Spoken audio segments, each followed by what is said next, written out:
Wealthy liberal donors funding the protests on college campuses. A question raised by a recent Politico article has some spreading that far and wide, but some retractions and some corrections in that Politico article, also raising some questions.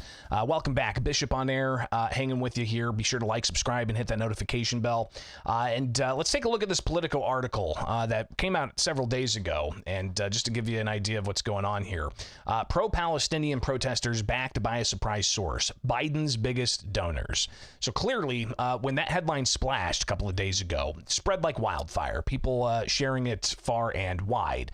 And just reading the lead gives you an indication as to why it spread so far and wide. So you've got the lead of the article. President Joe Biden has been dogged for months by pro-Palestinian protesters calling him Genocide Joe, but some of the groups behind the demonstrations receive financial backing from philanthropists pushing hard for his re-election. The donors include some of the biggest names in Democratic circles: Soros, Rockefeller, and Pritzker, according to Politico analysis.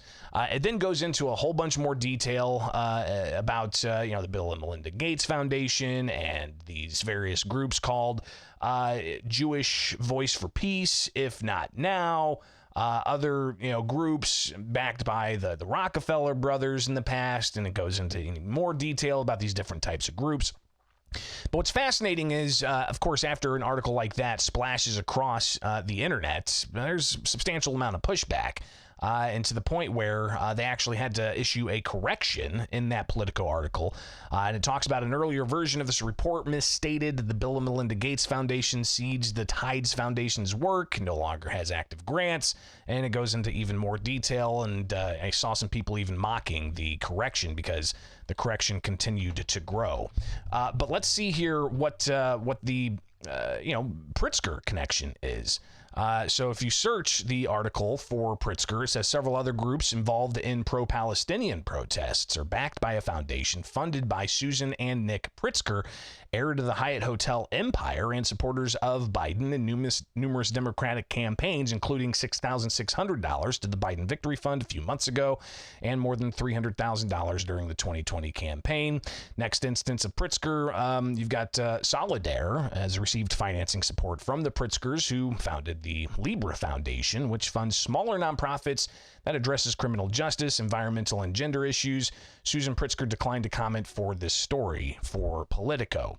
So clearly some questions raised, and the correction does not take away anything that they reported on the Pritzkers who were donating. Now, J.B. Pritzker not directly implicated in that, relatives of, but still some people questioning the role of all of these dollars that are flowing around.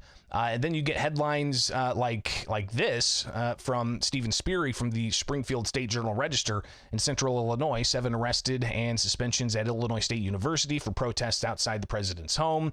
There were students for justice in Palestine, according to reports. And the videos that have been shared online are pretty remarkable, where you have people wearing masks and Palestinian scarves blocking Jewish students from attending campus.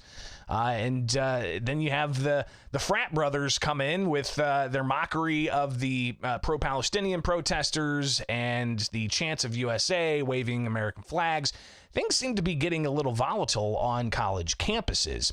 But I wanted to share with you a comment that State Representative Blain Wilhour made on the House floor last week. And you can find this yourself at the Illinois GOP YouTube page, Illinois House GOP. If you just search that on YouTube, you'll find this video. And this is from the House floor several days ago, late last week, where Blain Wilhour got up to make this address.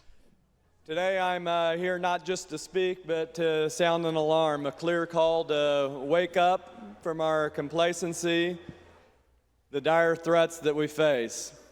What we are witnessing here and across the country is an attempted neo-Marxist takeover. And this isn't just emerging from college kids on campus, as some would suggest, but from the deep-seated, generational rot, cultural rot and corruption that has consumed and overtaken our institutions.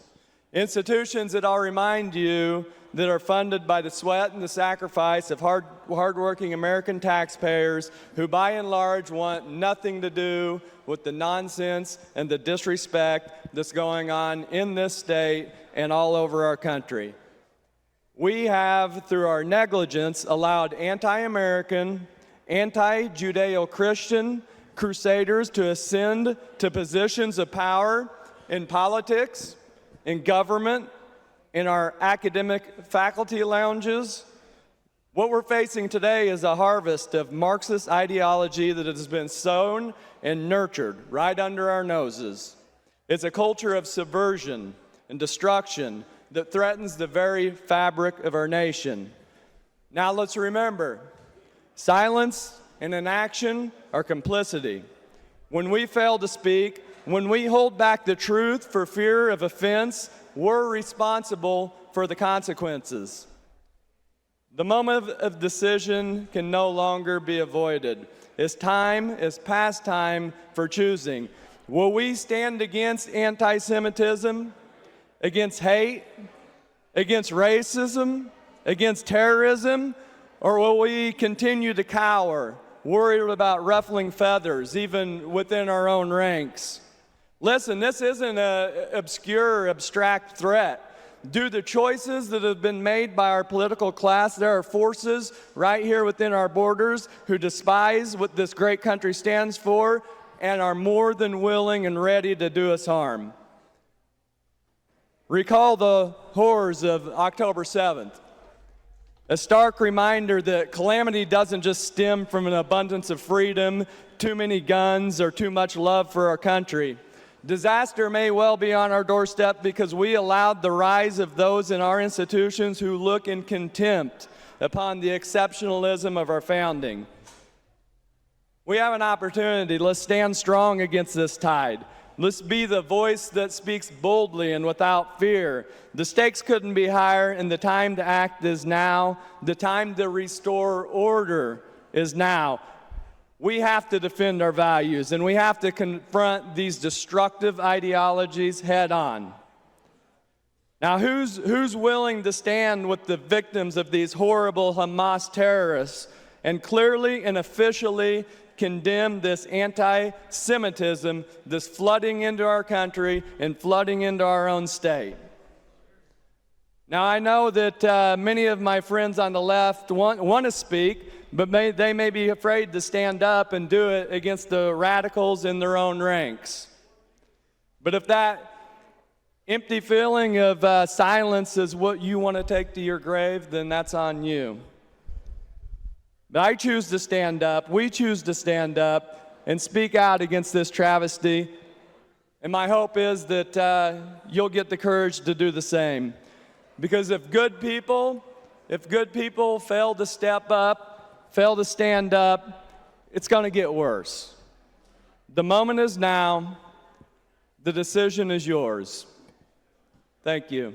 So again, that's State Representative Blain Wilhour on the House floor late last week talking about the protests. And he said, there's some in the other side of the aisle, the Democrats, that want to speak up, but may feel that they'll ruffle feathers of some in their own ranks if they do. Well, State Representative Bob Morgan posted this on X over the past couple of days, saying, "I stand with our Jewish students as they face a mountain of anti-Semitism on campus. No one should feel unsafe because of who they are. The University of Illinois must continue to stand as a leader in enforcing its policies to stop hate from continuing to spread." And you could see Morgan, along with several other state representatives, standing alongside each other in an image with protesters right down the way and other supporters right down the way as well. So interesting to see all this coming together and what it predicts for the possible actions at the Democratic National Convention. Governor J.B. Pritzker was asked yesterday about possibly bringing in the National Guard, and he said, listen, they're always on standby, but he didn't necessarily show his hand to that regard. He has said in the past, though, people have a right to protest, but they don't have a right to infringe infringe upon the free movement of others. And that really is a fundamental understanding of freedom. You're free to do what you want until your freedom to do what you want infringes upon the freedoms of others. So we'll be tracking this as well as it progresses with the Democratic National Convention coming up in August. The month before that, you've got the Republican National Convention. It's going to be taking place in Milwaukee. So presidential politics and how the protesters may coalesce in criticism towards one side versus the other. Fascinating stuff. So greatly appreciate you guys being part of the program, and like, subscribe, hit that notification bell, and join us each and every weekday morning here with Bishop on Air.